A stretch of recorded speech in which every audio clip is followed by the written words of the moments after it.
yes, I think this could work.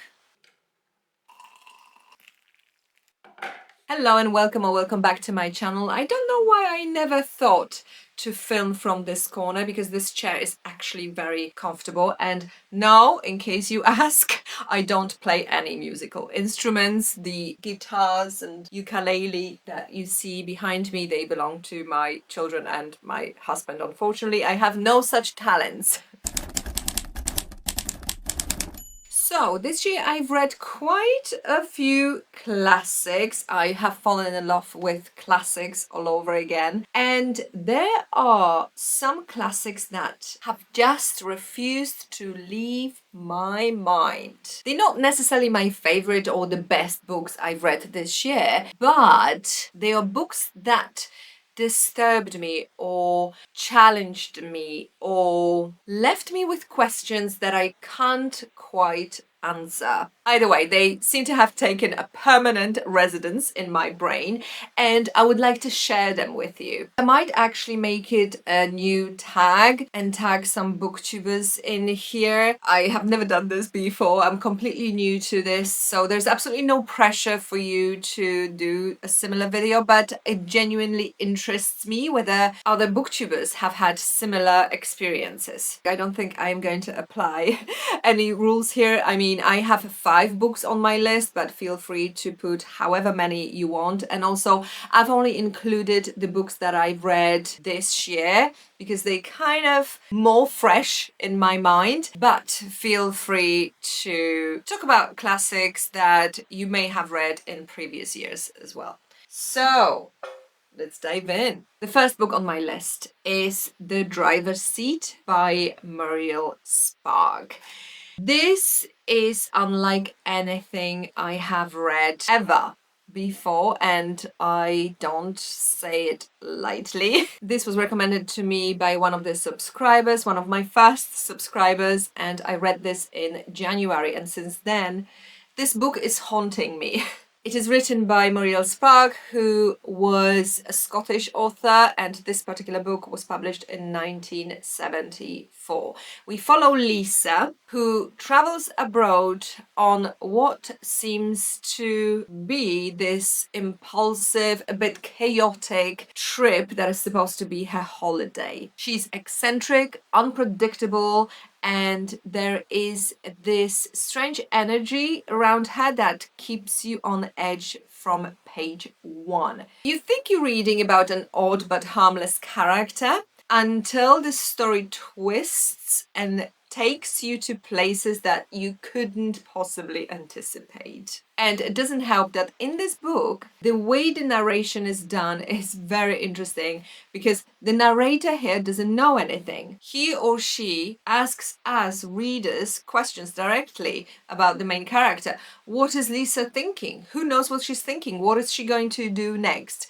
But really, what makes me keep thinking about this book is the ending. And it's not just the ending, but the concept of the premise of the ending is so surreal and so disturbing. It's like Spark is turning the idea of control and of fate completely inside out. I would love to hear from you if you've read this book and if you've managed to make some sense of it. Now, Muriel Spark is a very well-known author. She produced many books, and I understand that this one in particular is a bit of a departure from her normal type of writing, if we can say that she has one, because I understand that she never quite makes you feel at home with her writing. She doesn't have a particular shtick, but you know, there's a style of writing and there is a completely surreal tale that I sense has some profound but unsettling commentary on human nature. Book number 2 is Where Angels Fear to Tread by E.M. Forster. This one maybe is not as strange as The Driver's Seat, This one is ugly in a sense that it really exposes the ugliness of human nature. And I mentioned this when I was talking about this book in my monthly reading wrap up when I read this earlier in the year, that whenever I think about this book, I think about Lars von Trier's movies, because some of his movies have exactly the same effect. Ian Forster is very well known for his sharp observations about class and culture and society, but this book, which is his earlier novel, takes it to another level. It lures you in as a bit of a comedy of manners. You have a young English widow, Lilia, who travels to Italy and scandalizes her proper English family by falling in love with a local Italian man. But as the story unfolds, the tone of this novel completely shifts from this bit of a social satire to something much more brutal and tragic and dark. The reason why I can't stop thinking about this book is not the clash between the English and Italian cultures or anything like that. It's the cruelty of the ending in this book. Let's just say there is a death. I don't want to give out any spoilers, but the reason why it's so devastating, it's because it's an innocent death that is absolutely unnecessary, and because of it, it is devastating. I have no idea how E.M. Forrester's mind went there, but it went there. I don't know, there's just something very, very unsettling about this book. I need to read more of his books to kind of see whether he's mellowed a bit after writing this one. Book number 3 is Effie Briest by Theodore Fontaine. I have a separate episode on this in my mini series on lesser known classics. I love this book and I love Theodore Fontaine's writing. I feel like he is not talked about enough, and this is one of those books again that just creeps up on you. This is set in 19th century Prussia in Pomerania, and the novel starts gently and quietly with a young woman, she's 17 at the beginning of the book, called Effie, who is full of life and imagination and innocence. She's married off to a man much older than her, and from then the novel traces how her life almost kind of narrows down under the weight of societal expectations. What is most tragic and what keeps me thinking about this book is that Effie Briest is not a rebel. She does not set out to defy anyone. She's not immoral or reckless. She's just simply a human being. But every choice she makes, or every choice she doesn't make, seems to move her closer and closer to a disaster. And what's most haunting about this book is how inevitable it all seems. It's as if she was always guided down the path closer and closer to that disaster. The path that she never actually actively chose. It all just happened. This isn't a loud or shocking story, and it almost, because it's so quiet, it feels so suffocating. It's interesting because right now I'm also reading Stoner by John Williams, and I'm getting the same feeling, the same vibe when I was reading Effie Briest. If you've read this, let me know what you think. I don't have copies of the next 2 books because I read library copies, and the first one of those 2 is a book that I am still trying to figure out, and that is Daisy Miller by Henry James. This one puzzled me, and it is still puzzling me.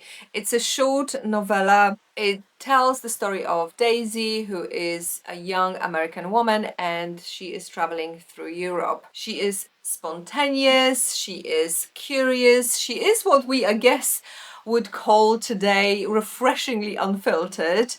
Everything that the polite society at that time would find scandalous. And so the Europeans around her judge her constantly, and the narrator, Winterbourne, cannot quite decide whether to admire Daisy or whether to condemn her. And the thing that keeps me thinking about this book is Daisy's fate. And this may be a good time for you to skip to the next chapter in which I talk about the next book, in case you haven't read Daisy Miller, because it is impossible to talk about this short novella without spoilers. Its ending plays a huge part in this book, and it's the ending that is still puzzling me. I still don't fully understand why Henry James chose to end the book the way he did and what message he was trying to give us. I am probably missing something, although I have done a lot of research on this and I am aware of Henry James' obsession of